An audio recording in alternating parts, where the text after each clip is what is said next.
Hey everyone, welcome to today's lesson. Thank you for joining me. My name is Wes, and this is Interactive English.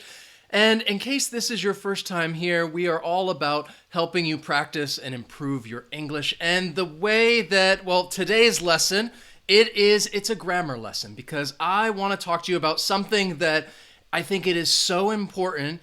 But I think sometimes people might tend to overlook this grammar. And I want to talk to you about sentence types and sentence structures. So this lesson, it consists of two parts. I'm going to talk to you about first sentence types, and then I'm going to talk to you about sentence structures. And I'm going to go through this one at a time, and I'm also going to tell you after I talk to you about it, I'm going to tell you why this is important, why this is information that you need to know, and how it's going to help you improve your English and achieve fluency, because I know for many of you out there, that's what you want to do. You just want to keep improving and getting better and better and better. And that's why we're here. That's why I'm here, because I want to help you in that mission. So we're going to talk to you, again, just a reminder, we're going to talk to you about sentence types and sentence structures. I told you already that the lesson then, it has these two parts,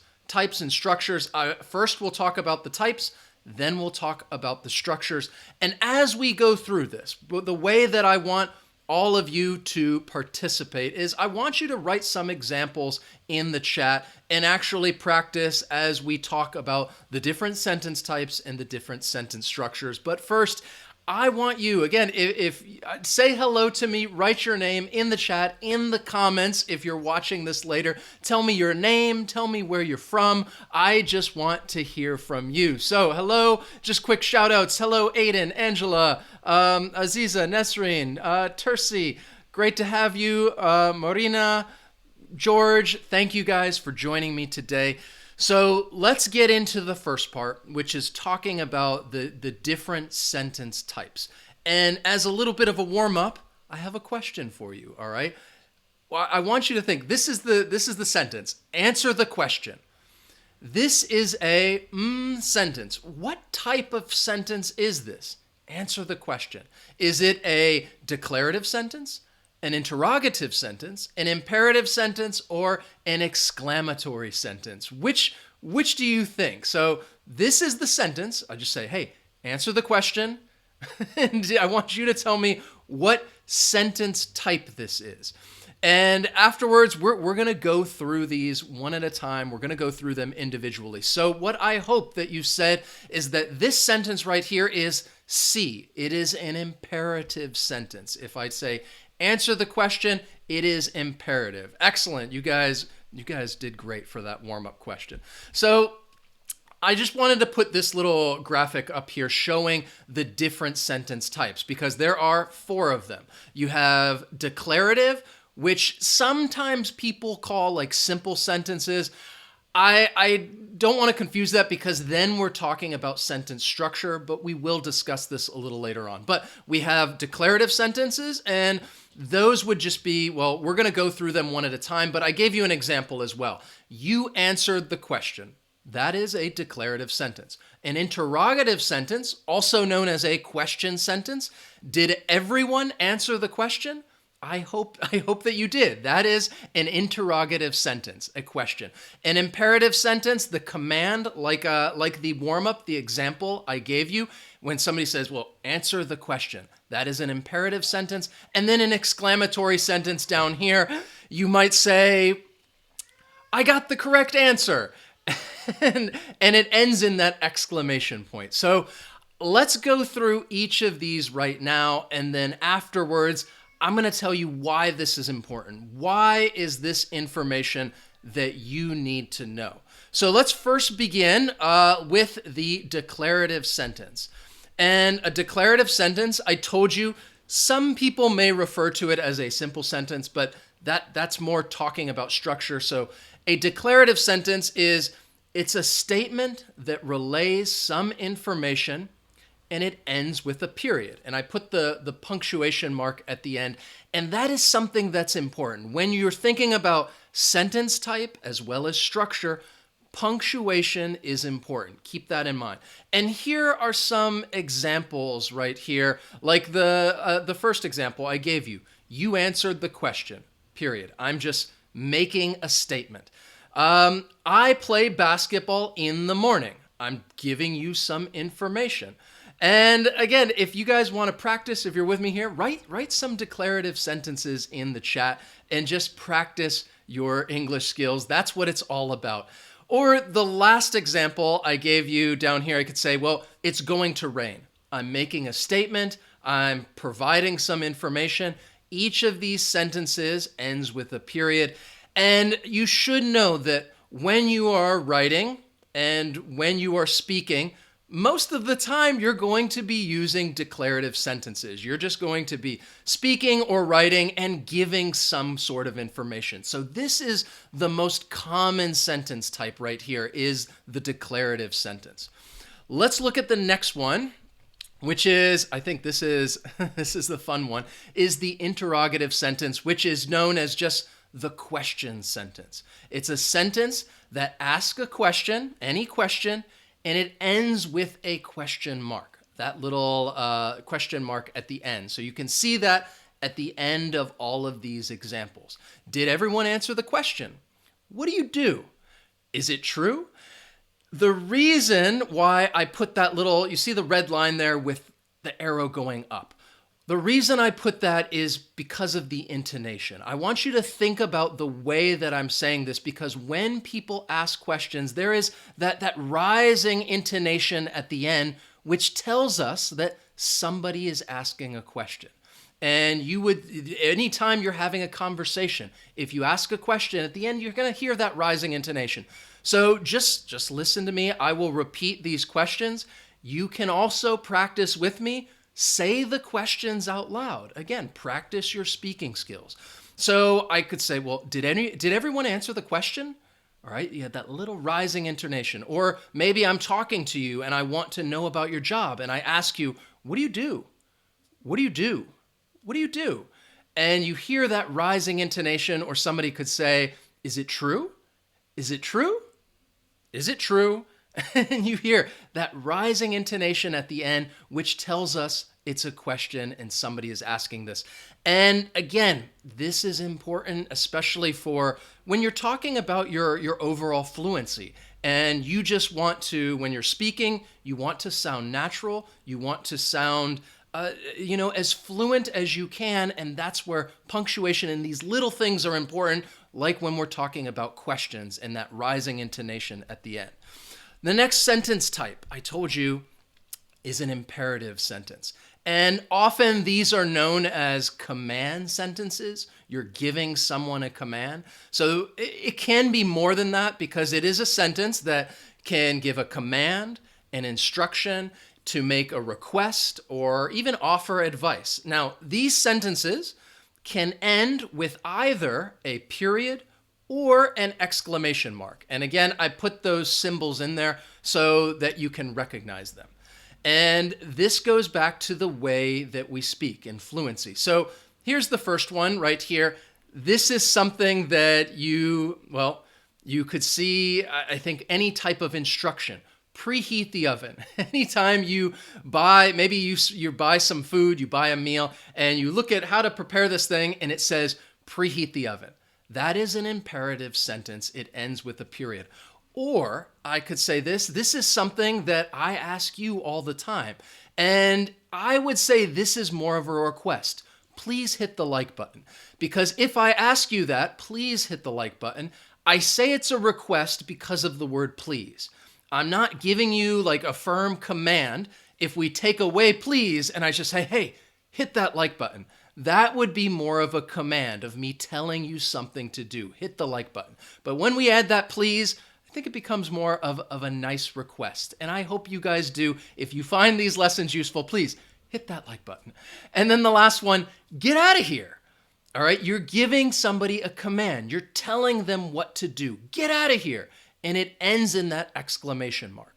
Now, this is when somebody might see that exclamation mark and they say, well, is it really, is it an imperative sentence? Is it a command?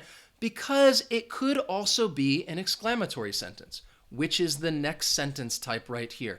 This is a statement that shows an emotion, a strong emotion, and it's going to end with one of those exclamation marks right there. And I put that word mood there because I want you to think about emotion as well as those emojis, hoping that it helps you think a little more about expressing if you are happy or you're sad or you're angry.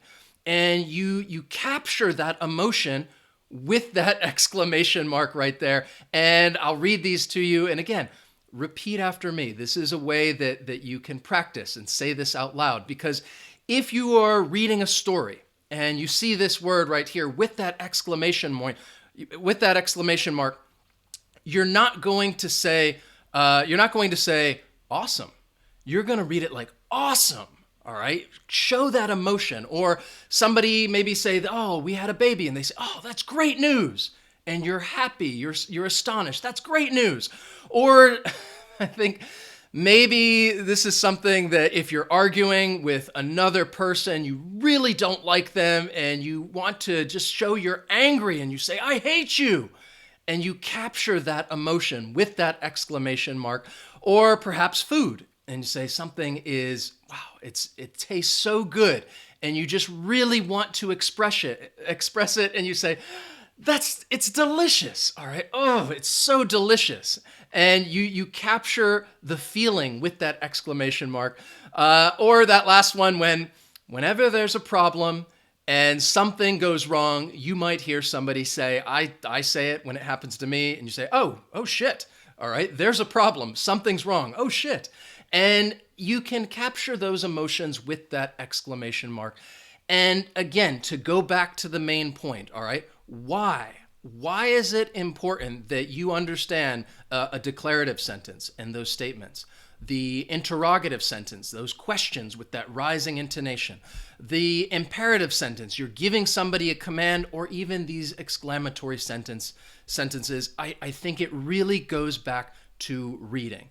Because when you read, you are saying the sentences in your mind, or you might be reading out loud. It's really up to you. But you're saying the sentences, you are following the punctuation, and you're trying to capture the flavor of each sentence. And this is what helps you develop a nice rhythm and flow to your speech so that you sound natural. Because when you are reading something out loud, or when you're reading it in your mind and you see a question, or you see a period and you pause a little bit, or you see an exclamation mark and you capture that feeling, that is what's going to help you develop your overall fluency. And that's why I say reading is so important. Because when you're reading to yourself and you're listening to yourself say these words in your mind, the next time you have a conversation, you're going to try and speak the same way so that you sound natural, and you want to show an emotion with an exclamation mark, or you want to ask a question and you have that rising intonation. So when you think about, okay, why should you understand these sentences? Because it really helps with your reading. If you're able to identify which type of sentence it is and understand how you should be reading it, it's going to help your overall fluency. So you guys, excellent. You guys rock that. We talked about the 4 sentence types, and now we're going to move on to the second part, which is talking about those sentence structures. But before I move on, if you guys like what we do here at Interactive English and you want to show us some love, you can check out our Patreon page. It's just another way to connect with us, support what we do here at Interactive English. I know some patrons are with us already, like Aiden. I saw you earlier. And again, check it out. I put the link in the chat. There's also a link in the description down below. So let's warm up a little again. But before we do a warm up, we're talking about sentence structure. And this is really getting into grammar, more specific grammar about how these sentences are put together. And first thing I want you to know before we start this is you need to know what an independent clause is, and you need to know what a dependent clause is. So an independent clause, it's a sentence. It expresses a complete thought, and it can stand alone. It is a full, complete sentence. That is an independent clause. A dependent clause, it's just the opposite of that. It's a phrase. It does not express a complete thought, and it cannot be its own sentence. So in order to understand the different sentence structures and to understand why they're different, it's important that you know the difference between an independent clause and a dependent clause. And I will identify this for you, and we will get into it. So let's just start with another warm-up question. So I could say, I give you this sentence right here. After I brush my teeth, I get dressed for work. What kind of sentence is this? This is a sentence. What do you think? Is this a simple sentence? Is it a compound sentence? Is it a complex sentence? Or is it a compound complex sentence? Those are the 4 different structures that we're going to talk about. So I give you this example. What type of sentence do you think this is? Write your answer in the chat. Write your answer in the comments. Just want you to interact, participate in these lessons. After I brush my teeth, I get dressed for work. This is a, what do you think? Simple sentence, compound sentence, complex sentence, compound complex. I hope that you guys said C, actually. This is a complex sentence.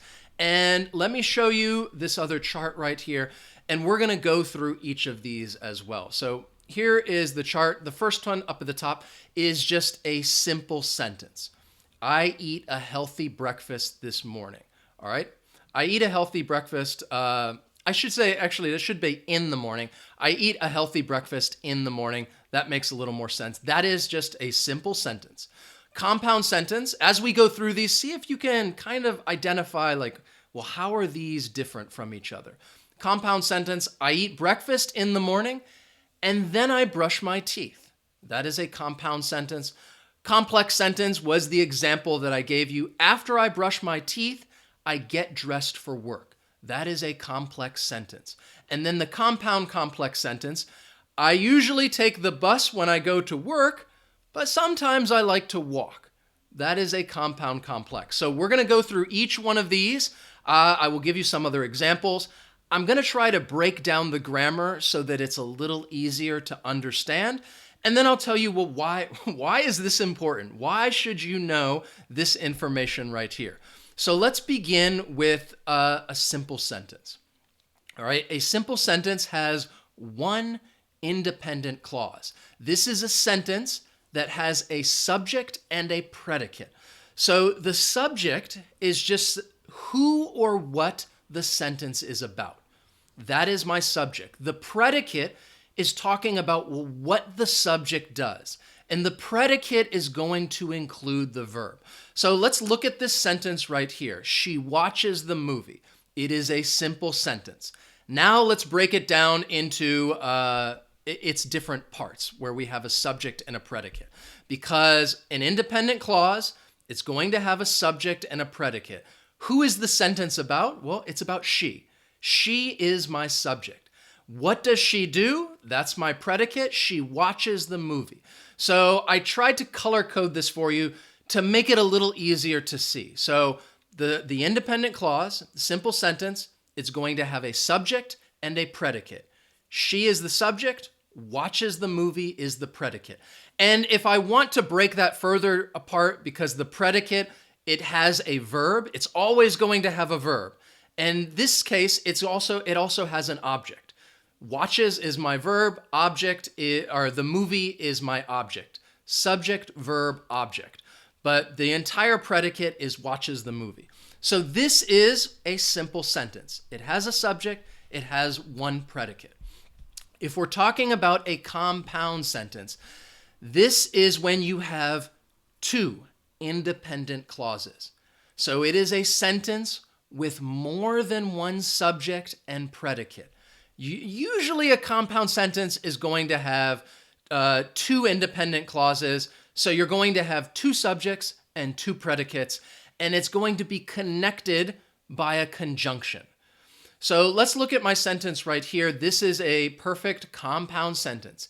He plays basketball, but he doesn't play football. All right, it's one sentence. It's a compound sentence with two independent clauses. So let's break this down a little bit for you. So we have he plays basketball. All right, that is one independent clause. He is the subject, plays basketball is the predicate. The conjunction that connects these sentences is the word but.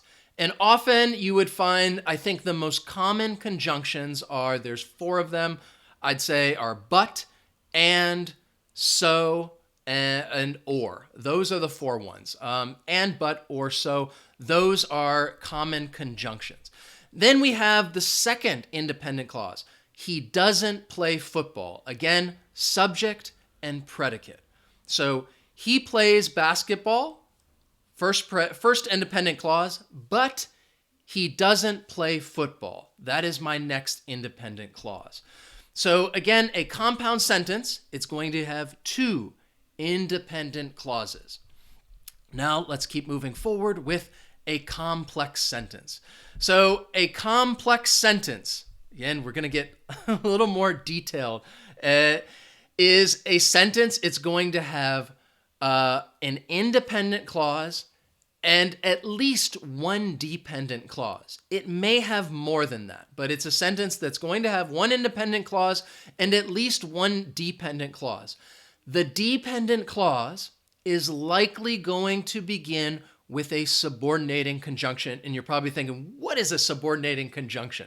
So those are words like after, before, while, when, and that is a subordinating conjunction, and they often come at the beginning of a dependent clause. So let's look at my sentence right here. Before I go to sleep, I like to read in bed. This is a complex sentence. It has one dependent clause and one independent clause. And the way it's broken down is like this. So before I go to sleep, that is a dependent clause. It is not a full sentence, because if I just say something like, before I go to sleep, you're probably thinking, well, what? I need more information. So that's what I mean where it's not a complete thought. It's not a full sentence. That is a dependent clause. In order to make it a full sentence, you need to have an independent clause with it. So before I go to sleep, that is my dependent clause. Before is the subordinating conjunction. It comes at the beginning of the dependent clause.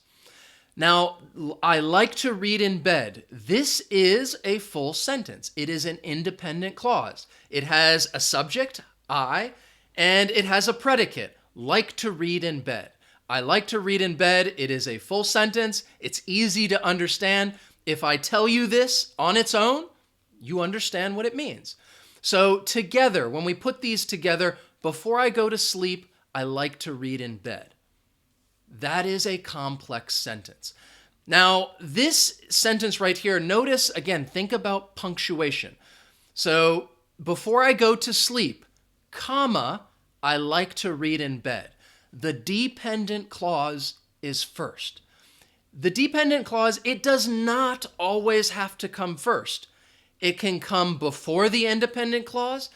It can also come after the independent clause. So let's change this around. And if I put the dependent clause second, I might have this. I like to read in bed before I go to sleep. What's changed? Do you notice that the punctuation has changed? So when the dependent clause, this brings me to the rule. What is the rule? When the dependent clause comes first, you need to separate them with a comma. Dependent clause, comma, and then the independent clause. When the dependent clause comes after the independent clause, there is no comma, all right? I like to read in bed before I go to sleep. Again, if you're having a conversation, you're telling a story, this becomes important because there is a slight pause when you have that comma. I say, well, before I go to sleep, I like to read in bed.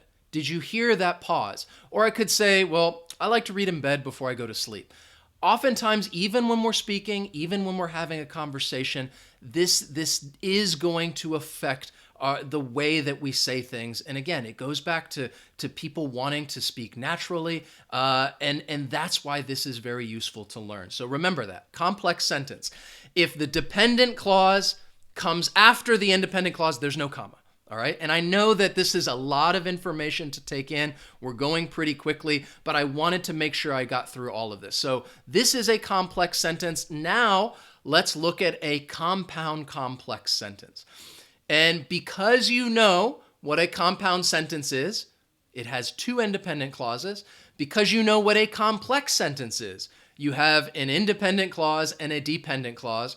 Well, then you could probably guess that a compound complex sentence is a sentence with two independent clauses and at least one dependent clause. Maybe it has more, but it's at least going to have one. And when you have this, you would call it a compound complex sentence. It is the fourth type of sentence structure that I wanted to go over with you. And here's the example right here. So I could say, you left after 10 minutes, but then you came back.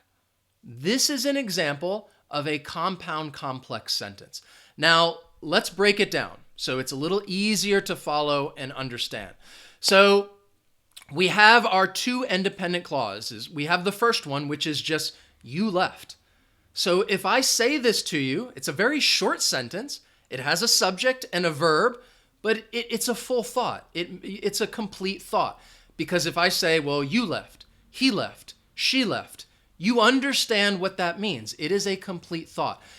After 10 minutes is my dependent clause. Remember, the dependent clause, often it's going to begin with that subordinating conjunction. After, before, when, while, because. Those are all subordinating conjunctions, which tells you, oh, okay, it's a dependent clause. So you left after 10 minutes. This is like the complex part of my sentence. And then we're going to combine it using the conjunction, but then you came back. That is another independent clause. It has a subject and a predicate. So when we put all that together, you left after 10 minutes, but then you came back. That is a compound complex sentence. All right. And now, again, you may be asking yourself, why do I need to know this? Why should I understand the different sentence structures? Before, I told you the sentence types are great for your reading so that you can identify and understand, well, how should you read this in your mind? And then how should you say this when you're having a conversation? Well, this is very important for your writing because when you are writing, it's great if you can use all of the sentence structures. You should try to write using a variety of sentence structures, and you should do this if you are writing a story, if you are writing an email at work, if you're writing even a text message or a letter to someone. It's always good to use a variety because it's more engaging for the reader, that people want to read a variety of sentence structures. It makes it more interesting and it makes it easier to read as well.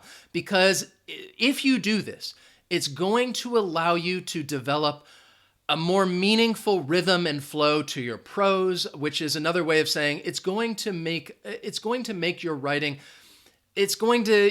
be able to develop a more meaningful style and have a nice rhythm and flow to your style, which is what you want. Because when you write something, whether it's an email or a story, you want other people to read it.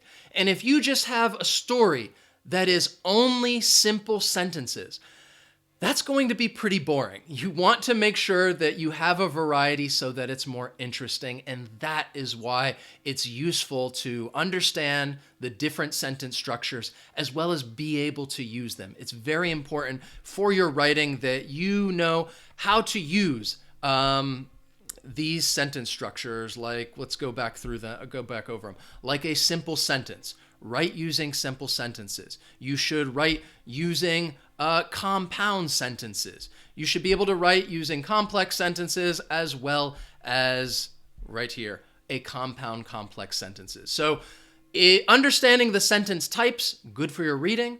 I think understanding these structures is great for your writing, and this is stuff that you want to do. So let's practice these a little bit. I have some sentences that I want to give you, and this is going to be good review. And I want you to identify two things. I want you to identify the type of sentence as well as the structure. So this is everything we went over in today's lesson. It is just a reminder. Those are the 4 sentence types: declarative, interrogative, imperative, exclamatory, as well as the 4 different structures: simple, compound, complex, and compound complex. So let's practice. This is your sentence right down here. Tell me the sentence type and then tell me the structure. So those are 2 different things that we're talking about. So if somebody says, okay, I'm going to say this: go wash your hands or you can't eat. Go wash your hands or you can't eat. What type of sentence is that? First off, think about what type of sentence is it, the way I'm reading it. Go wash your hands or you can't eat. And then think about the structure. Look at the way that it's written. And then think about, well, what is the structure of this sentence? So, excellent. Yes. Great job. Aiden, the type of sentence, go wash your hands or you can't eat. It is an imperative sentence because it's like a command. I'm giving you a command. I'm telling you to do something. It's also a compound sentence because I'm giving two commands: go wash your hands or you can't eat. And I'm combining them with that conjunction, or. Go wash your hands or you can't eat. It is an imperative sentence, and it's also a compound. That is the sentence structure. Excellent. Perfect. The fact that you guys got a lot of that, yes, Dor, Angela, it makes me feel like, yes, you understand this a little better. So again, I'm giving you the type, I'm giving you the structure. Here's your, this is my question, and this is something that I might ask you. And I might say to you, okay, hey, what are you going to do after this lesson? It is a very common question that somebody might say, well, what are you going to do after something? What are you going to do after this lesson? What are you going to do after you eat dinner? What are you going to do after the movie? What type of sentence is that? And what is the structure? So what do you think? Think about this as a question. What are you going to do after this lesson? Right? First identify the type and then identify the structure. All right. So I think close. I see some of you. Yes, I think you guys got the declarative or the interrogative part. So it is an interrogative sentence, but it's also it's a question, but it's also a complex sentence, because what are you going to do? That is, well, it ends in a question mark. That is my independent clause, because I can just say, well, what are you going to do? That's a complete thought. It is a question. After this lesson, remember I told you that the dependent clause is talking about, it's going to begin with a subordinating conjunction. A subordinating conjunction: after, before, when, while, because. So in this case, that is my dependent clause. What are you going to do after this lesson? What are you going to do after this lesson is a common question that I think you can get. Let's look at the last one, or another one. This is the last one. Yes, you did a great job today. What type of sentence is this? I was about to just say the answer. I almost did. It's I think you should get this. It's very easy. It's very simple. I think you should know what type of sentence. I told you that most of the time when you are writing, when you are speaking, this is the type of sentence that you're going to use. It is going to be a declarative sentence. And I think quite often people are just going to use a simple sentence. All right. And that is the answer. Yes. Perfect. Myra, Aiden, Aziza, Dor, Martiza. It is a declarative sentence, and it is also the structure. It is a simple sentence. It is one independent clause. You did a great job today, and that is true. You guys, you did a marvelous job today. I hope that you found this lesson useful. If you did, again, please, here's an imperative sentence. Please hit that like button. Let me know if you enjoy. There was a lot to take in today because I want to show you, just as a little bit of review, these 2 slides right here. When I talked about the sentence types, these are the different sentence types, these declarative, interrogative, imperative, and exclamatory sentences. I told you this is very useful for your reading. And when you talk about structure, I think this part of sentence structure is useful. These are the 4 different types of sentence structures, which I think is wonderful for your writing. So I hope you guys enjoyed this lesson. Thank you guys. Just to give some more shout outs for being here today. Lolly, Carlos, Evelina, Aiden, Pachu, Angela, Wafi, Player, Zanat, 1953. Thank you guys. Ladan, Maria, Aziza, Nati, thank you guys for joining me today. I hope you found this information useful. Keep practicing. Keep up the good work. Again, reading is a great way to continue improving your skills because you're reading this to yourself. You're seeing these sentences. You're able to identify the type of sentence, and you're seeing the correct structure as well when you're reading. So don't underestimate the value of reading. Hope you have a wonderful day, and of course, I will see you guys next time. So long.